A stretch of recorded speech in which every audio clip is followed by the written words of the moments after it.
When Chloe frantically arrived at the airport, she couldn't find a trace of me, and the last flight of the night was about to depart. It looked like I was already on board. Chloe rushed to an airline employee. "Can you please let me on the plane? I have to find someone." "I really do." The employee just gave her a dismissive look. "I'm sorry, ma'am, but boarding for this flight is closed." Those words were the last straw for Chloe. She broke down, pleading through her tears.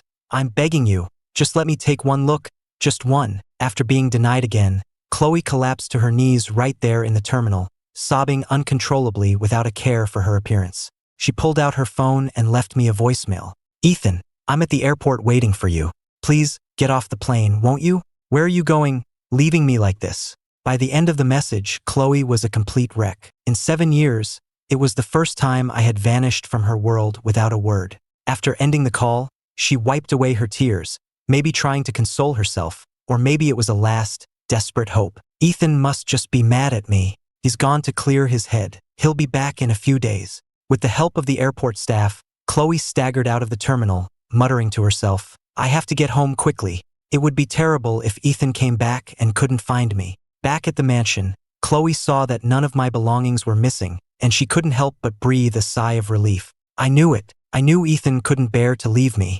But if he can't give me a good explanation for this, I'm not letting it go so easily. Her fantasy, however, was short-lived. Chloe soon discovered that the home safe had been completely emptied. She had once asked me what I kept in it, and I had vaguely told her it was something very important to me. But now, that something important was gone, and the calm she had just managed to find was shattered. A moment later, as if struck by a sudden thought, Chloe walked over to her vanity and picked up her camera. To her shock, every single photo of me had been wiped clean. A cold sweat trickled down her forehead. Before Chloe could even process why, her mother called at the worst possible moment. "Chloe, honey, are you all right? Do you want to come stay with me for a while?" Chloe's elegant eyebrows furrowed. "Mom, what are you talking about? Ethan is gone. I'm just worried about you being all alone and upset." For a moment, Chloe's vision went black. She had to grab onto the staircase railing just to keep herself from collapsing. "How did you know Ethan was gone?" Her mother seemed taken aback by the question. She realized then that I hadn't told Chloe I was leaving, that I was dead set on her never finding me. Chloe's mother just sighed softly. "That doesn't matter now." Before she could finish, Chloe hung up the phone as if escaping the conversation. She simply couldn't accept the fact that I was gone. The next moment, she was on her feet, heading for the master bedroom, into the space where I had slept and worked for years. "How could Ethan leave? This has to be an act you and Mom cooked up, right? I know I went too far. I shouldn't have been so flirty with Liam. I know I was wrong. I really do." With that thought, she tried calling me again. This time, she was met with an automated message.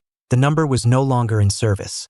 In a fit of rage, Chloe started smashing everything in the room. A shard of glass cut her leg, but she didn't seem to feel it, her fingernails digging so deep into her palms that they nearly drew blood. A few minutes later, Chloe called the hospital. "What did you just say?" "Ethan's mother passed away." "Yes, Ms. Sterling. Mrs. Anderson passed away yesterday.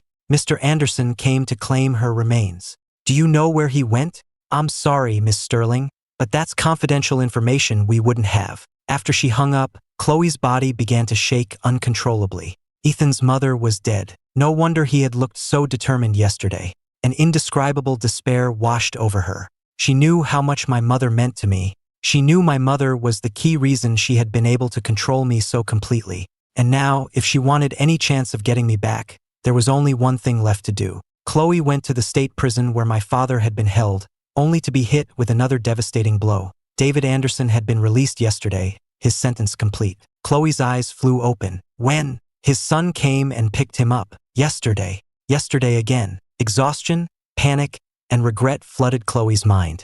She cursed herself for being so careless, for completely forgetting about two such critical events.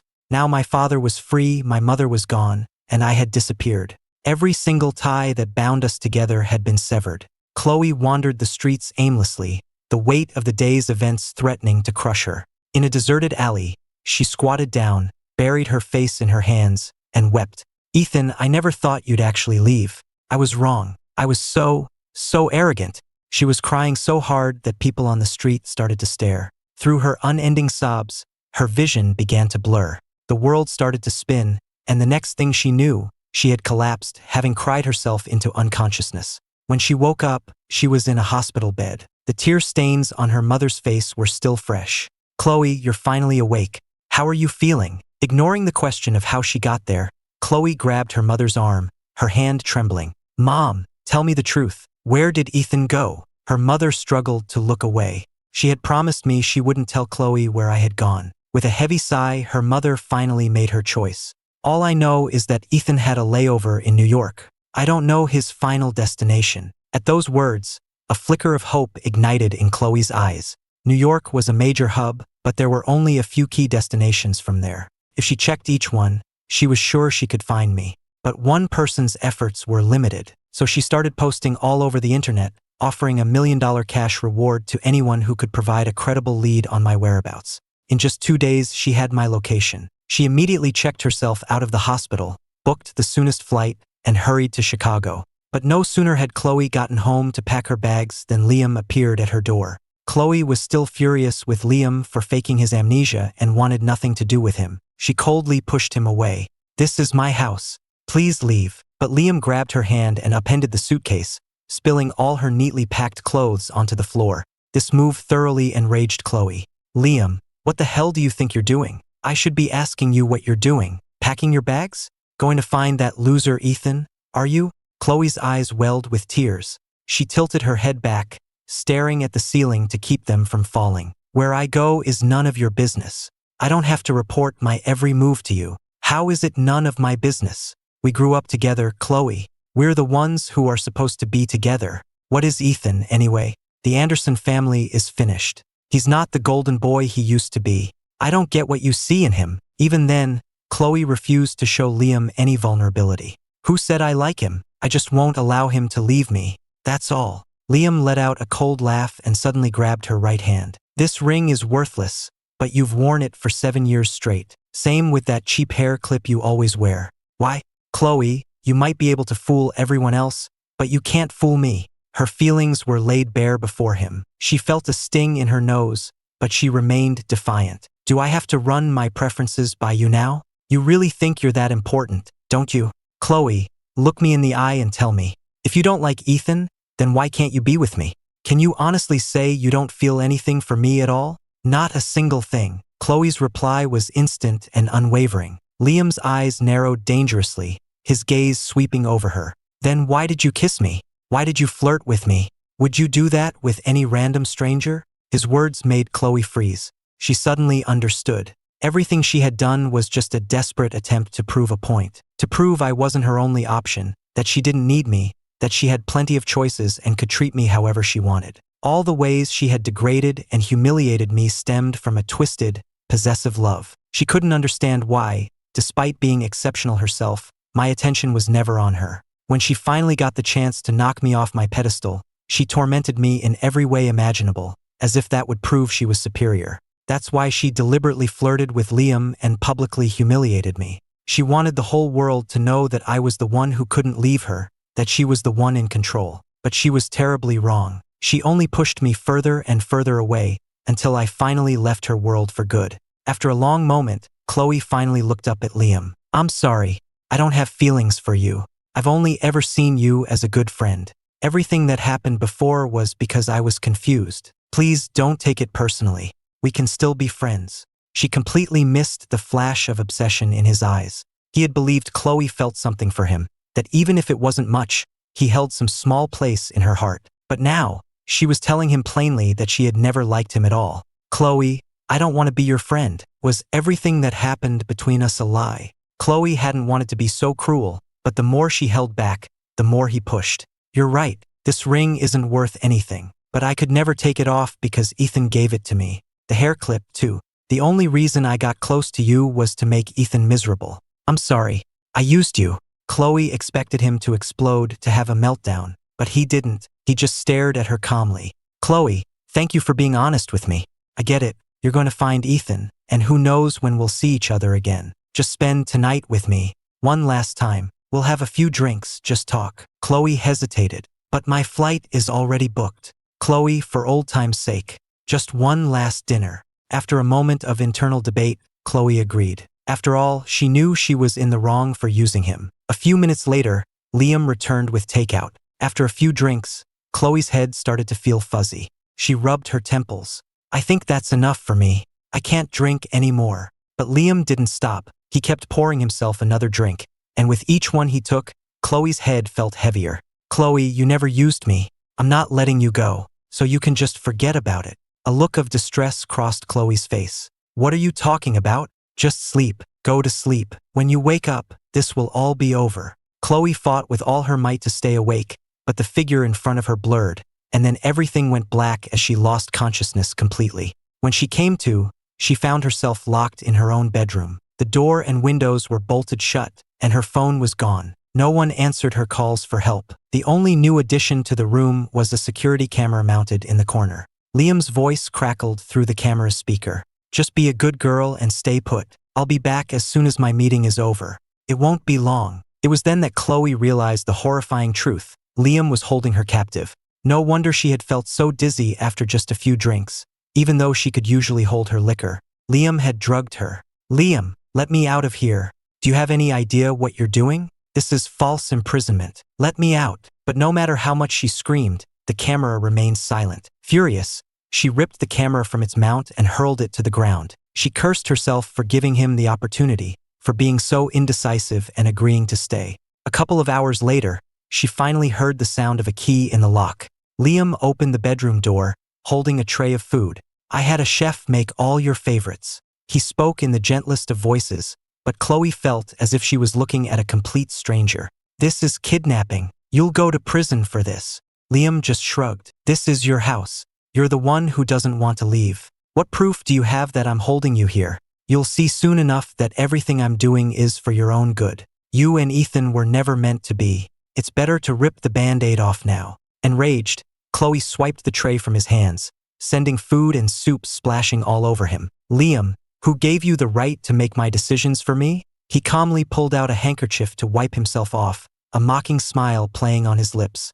Did you really think that if I let you go, you could just waltz back into Ethan's life? You'd only be humiliating yourself. Chloe said nothing, her gaze fixed on him, cold and empty. Don't look at me like that. Since we're being honest, I might as well tell you everything. At the gala, when Ethan attacked me, it wasn't for no reason. I provoked him. I insulted his father to deliberately set him off. And you, just as I predicted, took my side. The color drained from Chloe's face. All this time she thought I had acted out of jealousy, never imagining that Liam had orchestrated the whole thing. Why would you do that? Ethan had already lost everything. Why would you twist the knife like that? You two could have just stayed out of each other's way. Liam shot to his feet. Why? I did it for you. You'll only ever be truly happy with me. Seeing her furious glare, he sat back down. That time we went climbing at Echo Canyon, Ethan didn't pull me down. I cut his safety line. He wasn't expecting it, so it worked. But I should thank him, really. If he hadn't dragged me down with him, you might not have been so cruel to him afterward. Chloe bit her lip so hard it bled. She remembered perfectly how cold she had been to me that day. Chloe, after everything you've done to him, do you really think he'd ever take you back? Give me a break. I'm stopping you for your own good, to save you the humiliation. I faked amnesia, and you were ready to marry me without a second thought. What man would ever forgive that? Think about it, Chloe. Think about who's really right for you. Stop wasting your time on Ethan. If you're with me, I promise I'll give you a better life. Before he could finish, the sharp crack of a slap echoed through the empty living room. Chloe had put all her strength into it, and a bright red handprint immediately appeared on Liam's cheek. You bastard, Liam. Liam stood up, turning away from her. It seems you still don't get it. Well, you can stay here and think about it some more. With that, he walked out, shutting the door without a backward glance. Chloe tried the door, but it was locked from the outside. She was trapped, and Liam had her phone. She looked towards the window. There was only one way out. Chloe went out to the rooftop garden. It was 5 stories up, but it was a chance. She found the emergency escape rope in a storage cabinet and tied it securely around her waist, never imagining she'd actually have to use it. The descent was smooth until, just as she was about to reach the ground, she heard the rope snap. Before Chloe could react, she plummeted the last few feet, hitting the ground hard. Her legs were scraped and a cut on her forehead was bleeding, but Chloe paid it no mind. She rushed to replace her SIM card and ID, then booked another flight to Chicago. She couldn't wait any longer. She had to find me and explain everything. Chloe refused to believe I would throw away 7 years of history without a second thought. What she didn't know was that I wasn't in Chicago anymore. After leaving New York, I took my mother's ashes and went with my father to Chicago. After laying my mother to rest, my father and I left the city. My father contacted some old friends after his release. There were too many suspicious circumstances surrounding his conviction, and he was determined to clear his name. Fortunately, our efforts paid off, and we quickly uncovered some promising leads. The defective shipment that started it all had passed through the hands of the Sterling family, and the Sterlings and the Andersons had always been bitter rivals. After days of digging, it was clear the Sterlings had framed us. All we needed was concrete proof to overturn everything. My father had suffered immensely during his 7 years in prison, and worse, he had missed his chance to say goodbye to my mother. Now, on the verge of clearing his name, he was overcome with emotion. But then, his thoughts turned to the years of hardship and pain I had endured. His eyes filled with tears, and he looked at me with profound guilt. "You've suffered so much all these years. It's all my fault." I could see he was about to break down, so I pulled him into a tight hug. I had never been so physically affectionate with him before, but my mother's death taught me that you shouldn't hold back with family. Expressing how you feel when you can is what truly matters. "Don't worry about me. Mrs. Sterling helped our family, and I've already repaid that debt. From now on, we have to live on for Mom, carrying her hopes with us. And not just live, we have to thrive. We'll show everyone that the Andersons are not finished." Tears streamed down my father's face. All those years building his empire, he had focused only on work, neglecting both his wife and his son. He had too many regrets. "I'm so sorry, son. I neglected you and your mother." "It's okay, Dad. This isn't the time for that. The most important thing now is to rebuild the Anderson Corporation. We'll start here in Chicago, and once we have the capital, we'll go back to New York and take back everything that's ours." The sun rose slowly, and a gentle breeze washed over me, feeling as if it were blowing away all the shadows of the past. With father and son united, it took us only 6 months to reestablish the Anderson Group in Chicago, securing a controlling interest in over half the city's economy. My days were consumed with growing the company and gathering evidence against the Sterling Corporation. Many business tycoons saw my potential and tried to set me up with their daughters, but I remained polite, distant, and consistently refused every offer. For me, relationships have never been a necessity. By then, everyone in Chicago knew my reputation: ruthless in business and completely uninterested in women. Even so, countless women still held out hope. They would stand in front of the massive digital billboards, their eyes filled with admiration. "Mr. Anderson is so handsome. I'd do anything to marry into the Anderson family. Keep dreaming. Ethan Anderson is in a league of his own. He'd never look at someone ordinary like us." Chloe was hidden in the crowd, her eyes filled with a bitter sorrow. The man who was once so brilliant she had to look up to him, she had lost him with her own 2 hands. If it weren't for her mistakes, she would be the one everyone envied now. 6 months ago, Chloe had come to Chicago but couldn't find me. She stayed for a whole month without a single lead. She eventually left the city, continuing her search elsewhere, but it was as if she were cursed, always just missing me. But now she had finally found me, and this time she wasn't letting go. It was 11 at night, and I was the only one left working in the brightly lit office tower. I was frowning, rubbing the bridge of my nose, completely unaware of the person standing in my doorway. It wasn't until Chloe spoke that my focus shifted from the computer screen. In the 6 months since we'd last seen each other, the coldness in my expression had been replaced by a steady, decisive confidence. Chloe stared, mesmerized, at the man she had spent 7 years with. The joy of finding what was lost shone in her eyes. "Ethan, I finally found you. Do you have any idea what I've been through all this time?" I rubbed my temples, annoyed. I never expected Chloe to find me here.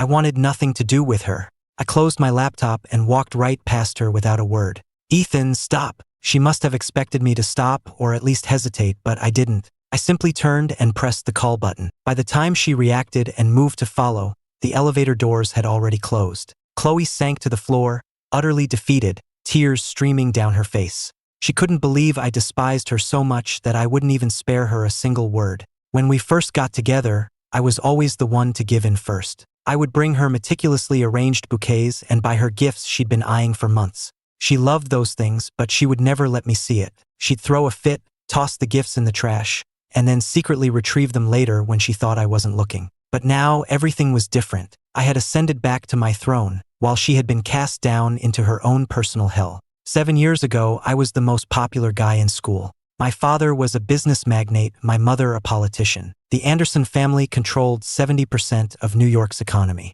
The line of girls who had a crush on me could have stretched from New York to Paris, but I never gave any of them the time of day. Aloof and untouchable, that was my reputation. But a single catastrophe shattered that perfect world. A rival framed my father's company, and overnight we were facing bankruptcy and he was facing prison. When my father was sent to prison, the shock was too much for my mother. She had a nervous breakdown and was hospitalized, where she was subsequently diagnosed with leukemia. All our friends and relatives vanished. Our fall from grace was instantaneous. Just when I had nowhere left to turn, it was Chloe's mother who stepped in. She paid off all of the Anderson family's debts and funded the rest of my education at my expensive prep school. After I graduated, I went to Mrs. Sterling to repay the debt. She thought for a moment. She had wanted me as a son-in-law for a long time, and this was the perfect opportunity. If you truly want to repay me, then marry Chloe. She has feelings for you, but she's far too headstrong. She needs someone to keep her in line. When I didn't answer, she relented slightly. I won't tie you down forever. We'll sign a 7-year contract. If you still want to leave when the time is up, I'll let you go. During the contract, I'll also provide you with a monthly stipend. I agreed. My father would be getting out of prison soon with nowhere to go, and my mother's medical bills were piling up. I had no choice. I began to pursue Chloe with grand, public gestures. Everyone knew her as the girl with the devoted puppy dog following her around. I once drove 200 miles at 3 in the morning just to get her a specific type of dumpling she liked. I waited outside her mansion for 4 hours in sub-zero weather just to give her a one-of-a-kind necklace I'd won at auction. After a month of this, Chloe finally agreed to be with me, and we were married in a rushed ceremony a week later. I thought I could just get through the 7 years quietly, but after the wedding, Chloe's cruelty began. She would spill water on the floor and make me kneel and wipe it up with my own shirt. She knew I was allergic to alcohol, but on her birthday, she and her friends would get me drunk for their own amusement. She'd go out to karaoke with her male friends until the early morning, then wake me up to bring them food. The list of humiliations was endless. Just as Chloe was lost in her grief, the elevator doors slid open. She quickly wiped her tears. She knew it. She knew I wouldn't just leave her there alone. But when she saw who stepped out, it was like a bucket of ice water was thrown on her heart. "Ma'am, we received a call about a trespasser on this floor. You need to leave immediately." Chloe shook her head frantically. "I'm not leaving. I'm waiting for Ethan." The security guard's patience was clearly wearing thin. "Ma'am, if you don't leave now, we're going to have to call the police." Seeing the firm, non-negotiable look on his face, Chloe had no choice but to follow him downstairs. Before she left, she cast one last, longing glance at my office, telling herself, "It's okay. At least now I know where he is. I still have a chance." For the next few days, Chloe showed up at the building at 8:30 in the morning and didn't leave until midnight, but she never once saw me. Finally, she approached the same security guard who had escorted her out. The guard looked exasperated. "Miss, I'm just security. I don't know Mr. Anderson's schedule, but I'd advise you to give up. There are a million girls in this city who would kill to be with him." Before he even finished his sentence, he was talking to Chloe's retreating, dejected back. She didn't need the guard to tell her that. She knew better than anyone what kind of man Ethan was. But Chloe didn't give up. She started arriving at 6 in the morning and staying until midnight. Finally, after 10 days, her persistence paid off. She hadn't slept properly in 2 weeks. Her eyes were sunken, and she was radiating exhaustion. I was visibly taken aback for a moment, but I didn't stop, giving her only a passing glance before heading into the building. "Ethan, can we please talk? Even if it's over, you owe me an explanation." I knew she wouldn't leave unless I made things crystal clear. I glanced at my watch and led her to a nearby coffee shop. "You have 1 hour. Talk." Chloe seemed stunned, as if she were seeing the high school version of me again. Brilliant, but cold and unapproachable. "Ethan, why did you just leave without saying anything?" I was already losing patience. I couldn't believe she'd start with such a pointless question. "I left because I wanted to, but we're married." Seeing her so worked up, I let out a cold laugh, my voice devoid of any warmth. "We never had a real wedding, and we never signed a marriage license. Legally speaking, we were never husband and wife." Chloe froze. She remembered how she had refused my request for a proper wedding and refused to get a marriage license, all to humiliate me. Now that decision was coming back to haunt her.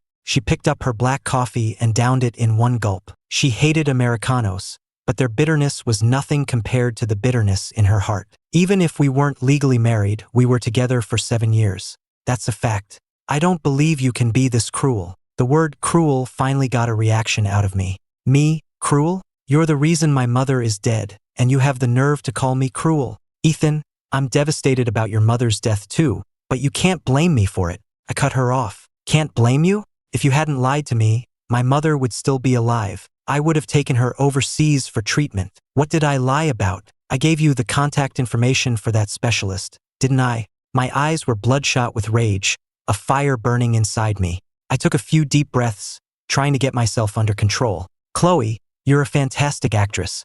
That number you gave me was a fake. Chloe pulled out her phone and dialed the number. Hearing the automated number not in service message, she froze completely. She kept muttering, "How is that possible? Liam gave me that number. How could it be wrong?" I clenched my fists. Liam. Of course it was Liam. Ethan. Even if the number was bad, it must have been Liam's doing. I would never have intentionally hurt your mother. My gaze was glacial. Chloe, you're incredible at washing your hands of any responsibility. I'm done with this. I don't want to argue about it anymore. Say whatever you came here to say, because I don't have time to waste on this. Tears streamed down Chloe's face. Ethan, do you really hate me this much? I don't believe it. I don't believe you're the kind of person whose feelings can just change overnight. It was the first time I had ever seen her like this, and the first time I realized just how relentless she could be. My feelings haven't changed, because I never loved you in the first place. At my words, her hands spasmed, and her coffee cup slipped from her fingers, shattering on the floor and drawing the attention of everyone in the cafe. What did you just say, Ethan? You heard me. I'm not going to repeat myself. Chloe looked like she was about to fall apart. In our relationship, everyone thought she was the one in charge, the one who decided whether it lived or died. But only Chloe knew the truth. She had always been the one reacting to me. She acted like a lunatic, my every move dictating her emotions. And the entire time, I just watched her lose her mind with that same detached expression, knowing that a simple "I'm sorry" afterward was all it took to make her fall for me all over again. And now, here I was, telling her with a perfectly straight face that I had never loved her at all. If you never loved me, then why were you with me? Why did you pursue me so extravagantly? Why were you willing to do anything for me? I took a slow sip of my coffee and said one word: gratitude. Chloe's mind went blank. It was the last answer she ever expected. She rubbed her temples, looking lost. Gratitude for what? When my mother got sick and my father was framed, everyone abandoned our family. It was your mother who paid off our debts and funded my education. When I graduated, I went to her to repay that kindness. She asked me to marry you and take care of you, with the understanding that after 7 years, I would be free to go. The 7 years are up, so I left. My words hit her like a bolt of lightning. Everything she had mistaken for love and devotion was just me repaying a debt. No wonder my entire personality had seemed to flip after graduation, when I began pursuing her so relentlessly. She had assumed I was just looking for a powerful family to lean on, never imagining this was the secret behind it all. No wonder her mother knew I had left. From the very beginning, she had been the only one completely in the dark. She felt foolish for everything she had believed. She had naively thought I had actually fallen in love with her over the years. Naively thought I had nowhere else to go, that she was my only lifeline. Now, it felt as if 1,000 needles were piercing her heart. Her voice trembled, the corners of her eyes still red from crying. Did you ever love me? Not even for a second. I hesitated. I honestly didn't know if I had ever loved her. All I knew for sure was that by the end, I hated her for what she'd done. When I didn't answer, she pressed on, desperate. Then do you hate me, Ethan? Love can turn to hate. If there was never any love, then there must be hate, right? As long as she occupied some space in my heart, it didn't matter if it was love or hate. Her question made me pause again. Looking at the woman I had spent 7 years of my life with, a wave of complex emotions washed over me. I'm not made of stone. If those 7 years had been filled with genuine kindness, I might have actually fallen in love with her. But what were those 7 years actually like? Only I knew the true bitterness of that time. It's all in the past. There's nothing left between us. Chloe's eyes were already brimming with tears, and at my answer, they finally spilled over. To me, she was already no different from a stranger. What if I hadn't treated you that way? If I hadn't humiliated you and pushed you around, you would have loved me. I know it. I said nothing, but my gaze softened with a hint of pity. Chloe, there are no what-ifs in life. You have to pay the price for the choices you make. With that, I checked my watch. Your hour is up. Excuse me. As she watched my retreating back, tears streamed down her face like pearls from a broken string. After what felt like an eternity of crying, she finally wiped her eyes. She was Chloe Sterling. She didn't give up that easily. The very next day, she showed up at my company, resume in hand, to apply for a job. Proximity is power. It was a principle she had always believed in. When I walked into the office and saw Chloe sitting at the reception desk, my expression immediately soured. I pointed at her and spoke to the office manager. Fire her. I don't want to see her in this building again. The HR manager, though confused, nodded respectfully. Chloe shot to her feet, her eyes burning with indignation and hurt. You can't fire me. I haven't done anything wrong. I ignored her and walked straight to my office. Miss, please come with me to handle the paperwork. You'll receive your severance package. But Chloe refused to budge, plopping back down in her chair. You can't make me leave. It was the end of the workday, and the lobby was full of employees who witnessed the entire scene. I think I've seen her before. She was hanging around outside the building every day. Was she waiting for Mr. Anderson? Must be. I heard security tried to get her to leave multiple times, but she wouldn't go. It's normal for a guy like Mr. Anderson to have admirers, but you rarely see one this desperate. She should take a look in the mirror. Talk about punching above your weight. The murmurs from the crowd grew louder, with no attempt to be discreet. Chloe's face burned with humiliation. Somewhere along the line, our roles had completely reversed. She felt a wave of dizziness. Was this how Ethan had felt? All those times he'd had to endure the nasty gossip? There was no point in staying. Chloe gathered her things and walked away, completely crestfallen. As the whispers faded behind her, her heart sank deeper into despair. After leaving the building, Chloe went straight to the nearest bar. A Long Island iced tea, please. The bartender gave her a friendly warning. Ma'am, that's a strong drink. I wouldn't recommend it if you're not used to it. Chloe looked up at him. It's strong? In that case, make it two. The bartender, though puzzled, complied. But even with her high tolerance, Chloe had underestimated the potency of a Long Island. After downing both of them, she ordered several more cocktails. Hours later, the alcohol finally hit her. Her head throbbed as if she'd been struck, the room was spinning, and she could barely walk a straight line. She waved off the server's offer of help and staggered out of the bar, wandering aimlessly down the street. By the time she realized where she was standing in front of my office building. She huddled in a darkened doorway, her glazed eyes fixed on the building's exit. She didn't see me, but she did attract the attention of a group of thugs. They started catcalling and whistling at her. Hey there, pretty lady. All alone? How about we walk you home? It's late. Not safe for a girl like you to be out here by yourself. Chloe instinctively recoiled, batting away their hands as they reached for her. She staggered to her feet. I can get home on my own. The next second, one of them grabbed her, pulling her into an embrace. Don't be like that. Let us take you home. The shock sobered her up instantly. She struggled, shouting, What are you doing? Get away from me. Touch me again and I'm calling the cops. Her shouting only seemed to egg them on. Ooh, a feisty one. I like that. As he spoke, his fingers started fumbling with the buttons on her coat. She was completely overpowered and couldn't fight back. Just as she was about to give up hope, she saw one of the thugs go flying from a powerful kick. My security team subdued the rest and dragged them off to the police station. Soon, the only people left in the deserted plaza were Chloe and me, standing a short distance away. Chloe stumbled towards me and threw herself into my arms. Ethan, I knew you'd come for me. I knew you wouldn't let them hurt me. Before she could finish, I gently pushed her away. She was met with the same impassive expression I always wore. You're reading too much into this. An incident right outside the main entrance would be bad for the building's property value. That's all. Besides, I was just passing by. You got lucky. My words shattered her heart into a million pieces. Her voice trembled, her eyes pleading. Ethan, is that really true? Tell me you're lying. You're just angry with me, aren't you? You're punishing me for how I treated you. Once you're done being mad, you'll come home with me, right? She was pale and looked so fragile, as if a strong gust of wind could knock her over. She waited, her eyes full of hope, for my answer. But my words plunged her into an icy abyss. Chloe, stop with the melodrama. We were never meant to be. With that, I waved over my driver. Take this woman to a nearby hotel. Numbly, Chloe got into the car. The cool autumn wind made her shiver. The driver sighed as he looked at her in the rearview mirror. "Miss, if you'll take some advice, Mr. Anderson really isn't interested. You should stop trying. A woman with your looks could find a great guy. A man like Mr. Anderson is out of your league." As soon as she got to the hotel room, Chloe fell into a deep, exhausted sleep. She didn't wake up until the following evening. Seeing dozens of missed calls on her phone, she felt a sudden, inexplicable panic. When she called back, she was met with her mother's choked sobs.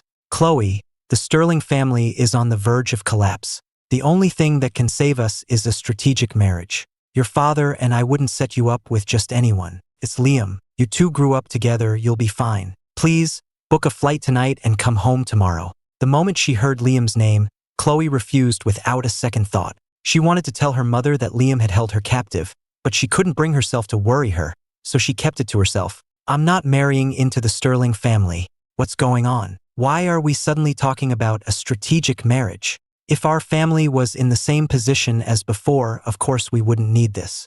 But your father's company is having cash flow problems. Without an immediate infusion of capital, we're going to go bankrupt. Please, stop wasting your time on Ethan. I'm begging you." At the mention of my name, hope flared in Chloe's eyes again. "Wait, I have an idea. I'll go to Ethan for help. You saved his family. Even if he hates me, he won't turn his back on us." Hearing this, her mother thought she had lost her mind. "Chloe, what are you talking about? The Anderson family is finished. Even though David is out of prison, they have no presence in New York anymore. They can barely take care of themselves. How could they possibly help us?" Chloe quickly explained, "No, Mom, you don't understand. While he's been in Chicago, Ethan has rebuilt the Anderson Group. It's only been 6 months, but he's already established a powerhouse. They control 80% of the city's economy. If he agrees to help, we'll be saved." Her mother was silent on the other end of the line. She had always thought highly of me. She had chosen me as a son-in-law because she believed in my character. But her own daughter had squandered the opportunity, and after 7 years, I still wanted out. If Chloe could somehow convince me to change my mind, perhaps it wouldn't be such a bad thing after all. Her mother sighed. "Fine, have it your way. But if Ethan won't help, you're coming home." "I understand." After hanging up, Chloe felt a knot of uncertainty in her stomach. She had promised her mother, but she knew just how much I despised her. In all our recent interactions, I hadn't softened towards her one bit. The memories of how she had treated me came flooding back, making me kneel to clean up spills, demanding a dozen different breakfast options every morning, sending me on 100-mile drives for a stupid toy. She only felt regret when I was finally gone, but by then, it was too late. The more she thought about it, the more her chest ached, as if an invisible hand were squeezing her heart, making it hard to breathe. But she had no other choice. No matter how hard it was, she had to call me.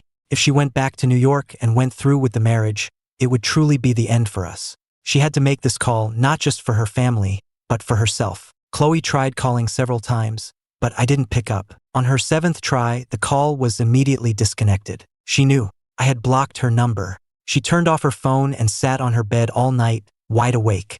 She knew she had brought all of this on herself, but the pain was still unbearable. Every breath felt like a knife in her chest. At dawn, she was waiting outside my office building. She had found out that the Anderson Group was holding a press conference today, which meant I would definitely be there. Chloe didn't interrupt the event. Instead, she waited for me in the underground parking garage after it was over. When I saw her again, my face remained impassive. I went to open my car door, but she blocked my way. "Ethan, the Sterling family is in trouble. You're the only one who can save us." I rubbed my temples. The long press conference had left me drained. "Chloe, haven't you caused enough drama? When are you going to give this up?" Seeing my disbelief, she quickly added, "I'm not lying. You can ask my mother if you don't believe me." Her desperate expression suggested she was telling the truth, but I had no desire to get involved with the Sterling's problems.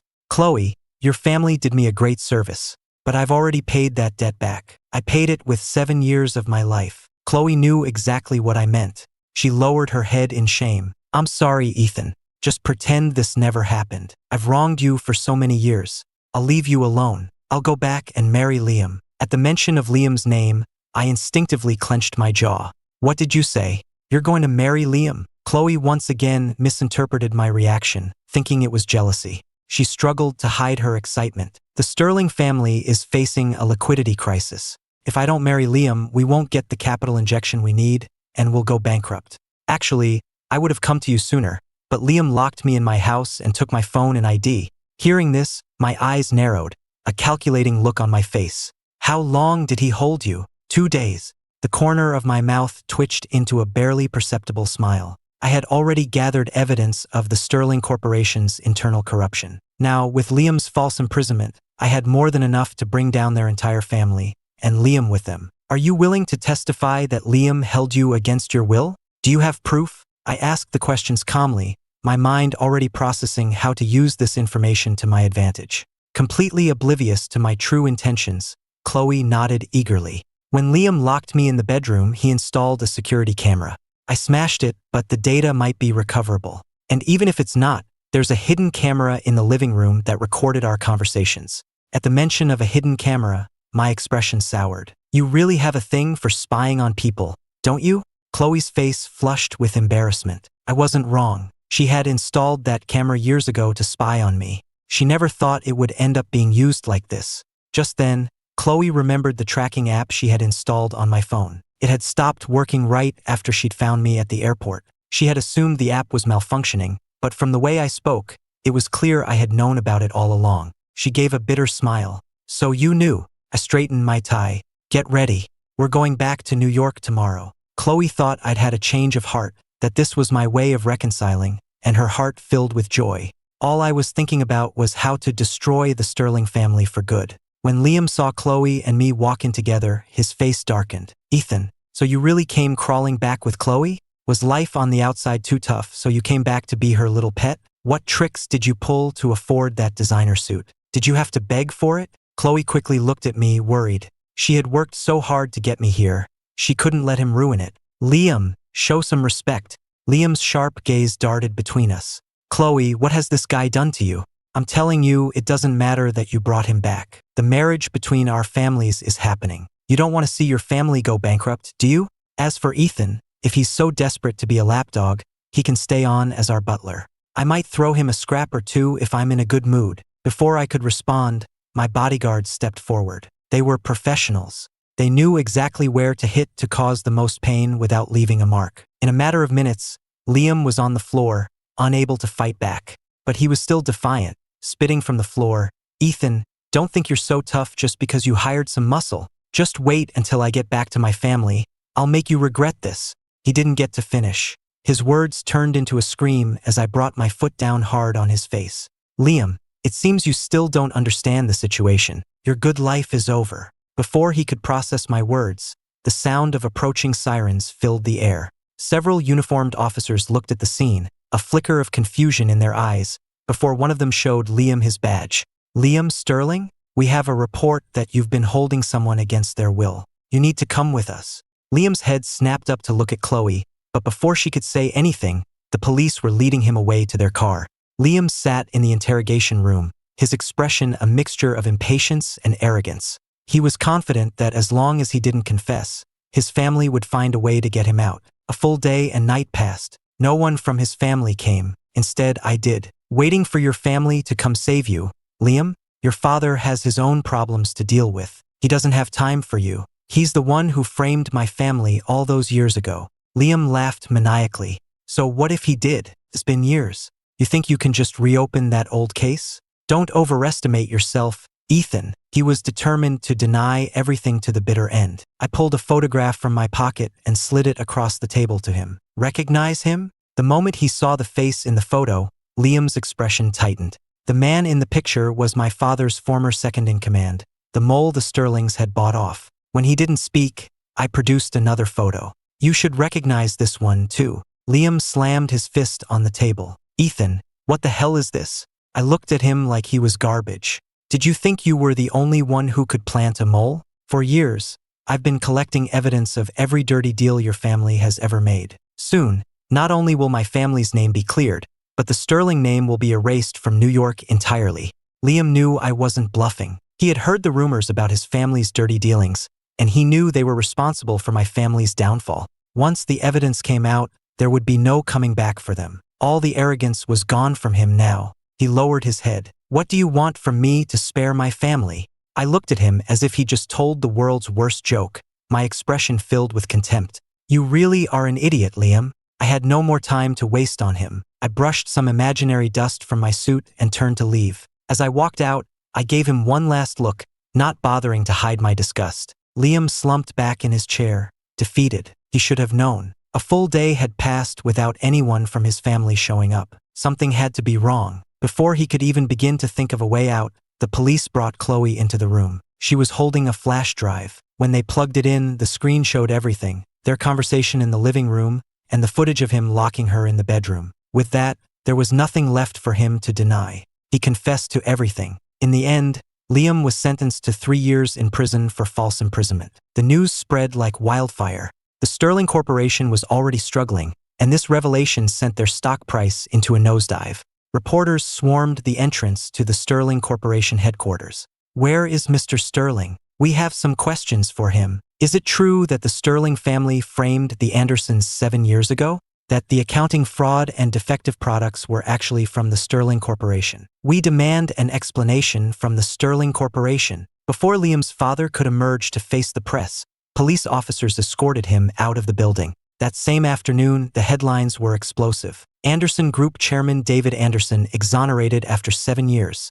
Sterling Corp revealed as perpetrator of frame-up. Sterling Corp accused of decades of bribery, selling defective products, using intimidation tactics to silence critics. Sterling heir Liam Sterling sentenced to 3 years for false imprisonment. I watched the news reports flood in, a deep sense of satisfaction washing over me. 7 years. My revenge was finally complete. My family's name was finally cleared. With the Sterling family in ruins, a spoiled brat like Liam would find life after prison to be a living hell. Taking away everything he held dear was the best punishment I could imagine. I had all the time in the world to watch him suffer. Just as I was about to head back to Chicago, I heard Chloe's voice behind me. Ethan, your father's name is cleared, and without the Sterlings interfering, my family's financial situation is stabilizing. Everything is getting back to normal. I offered a polite, distant smile but said nothing. When I begged you to help my family, you refused. But the moment I mentioned marrying Liam, you came back with me. You still have feelings for me. Now that this is all over, we can be together again. I know I made mistakes, but it was only because I loved you so much that I acted so crazy. Can you forgive me? I couldn't believe she had once again misinterpreted my actions. I took a step back, putting some distance between us. Ms. Sterling, I think you're mistaken. I helped you and your family, but not because of any lingering feelings. That's just wishful thinking on your part. I did it because you were useful in my plan to destroy the Sterlings. Nothing more. The light vanished from Chloe's eyes. Her mouth opened and closed a few times before any words came out. You're saying you didn't help me because you love me, but because it was convenient for you? My simple, direct answer made the world spin around her. While she was dreaming of us getting back together, the thought had never even crossed my mind. It had all been in her head. After a moment of silence, Chloe spoke again. When you left, you took something from the safe. What was it? I told her the truth. It was a ring my mother left me. She wanted me to give it to my future wife. Her eyes filled with tears, blurring her vision. But you never gave it to me, because you were never my wife. Chloe's expression twisted in pain. She knew she had been a terrible partner. The fact that I was even speaking to her calmly now was a mercy. She owed me a debt she could never repay. She understood all of this logically, but her heart still ached with an unbearable sadness. Ethan, I'm so sorry.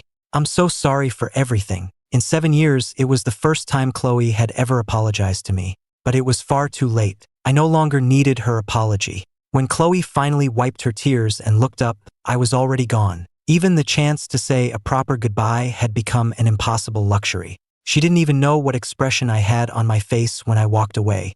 After leaving New York, my first stop was my mother's grave. I carefully wiped the dust from her headstone. You must know wherever you are. I'm just sorry you couldn't be here to see it. Wait for Dad and me. We'll be a family again in the next life. My eyes grew moist. More than anything, I blamed myself for trusting Chloe, for my own misjudgment. But no amount of regret could turn back time. I bowed deeply before her grave, left the flowers I had brought, and walked away. I did not disappoint my father or anyone else. In just 3 years, I led the Anderson Group back to New York, where we now controlled 90% of the city's key economic sectors. My face was on every major screen in Times Square. Men and women alike looked up at my image with admiration. Ethan Anderson is incredible. He's not just handsome, he's a genius. He's doubled the size of the Anderson Group in no time at all. If I had his money and his looks, I could have any woman I wanted. I hear he's still single. The woman who marries him will have it made for life. Forget it. A guy like that is on another level. He'd never look at us. Your best bet is to try and get a job as his assistant just to be near him. He's my role model. If he can rise from the ashes like that, then I can overcome anything. Chloe stood in the crowd, a mask hiding her face, listening to the chorus of praise and adoration. A bitter ache filled her heart. She stared at my image on the screen, lost in thought. If only she had realized her true feelings sooner. If only she had stopped her cruel games and been honest. She could have been the one standing by my side. But there are no second chances in life. An insurmountable chasm now lay between us. I was in the heavens and she was on the earth below. We were two parallel lines, destined to never cross again. From now on, the only way she would hear about my life was through the news on her phone. The evening breeze brushed against her cheek, and for a moment, she imagined she could smell my familiar scent on the wind. She stepped away from the crowd and gave a small, final wave in the direction of the giant screen. The autumn wind whispered a final goodbye. From that day forward, our paths would never cross again.